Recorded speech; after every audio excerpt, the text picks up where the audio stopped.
Nanawagan si Bel Mariano sa publiko na piliin ang kabutihan at tigilan ang pagkalat ng negativity sa social media sa gitna ng mga isyong kinasangkutan ng kanyang collab team na si Donnie Pangilinan.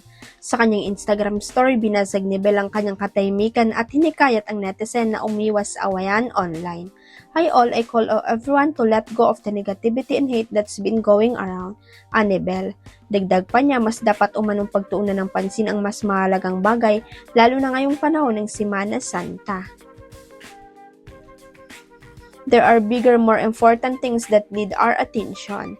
Let's choose kindness, patience, and understanding. Huwag na po tayong mag-away-away sa niya. Have a blessed Holy Week, everyone, pagtatapos niya.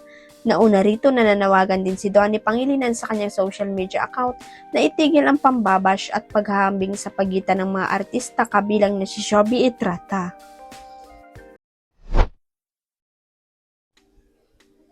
Hindi nakaligtas si Richard Gutierrez sa intrigang may kinalaman sa pag-ibig at pamilya matapos siyang matanong kung handa na ba siyang bumuo ng bagong pamilya sa kanyang girlfriend na si Barbie Imperial. Sa naturang usapan, agad na pinutol ng aktor ang mga hakaka at sinabing wala pa sa isip niya ang ganitong plano. Para kay Richard, hindi biro ang responsibilidad ng pamilya kaya mas pinipili niyang tutukan muna ang kasalukuyan niyang papel bilang ama. Family na ko, malayo pa. Minamanage ko po yung isa kong family, mga anak. Mahirap at nakafocus ako ngayon sa work, payag ng aktor. Ibinahagi rin niya na bagamat maganda ang takbo ng kanyang personal at professional life ngayon, hindi pa ito sapat para pumasok agad sa panibagong commitment. Mas gusto niyang siguraduhin na maayos ang lahat bago sumabak sa panibagong yugto ng buhay. Itong Blood versus Duty, ito ang main focus ko right now. I'm not looking beyond anything beyond just right now.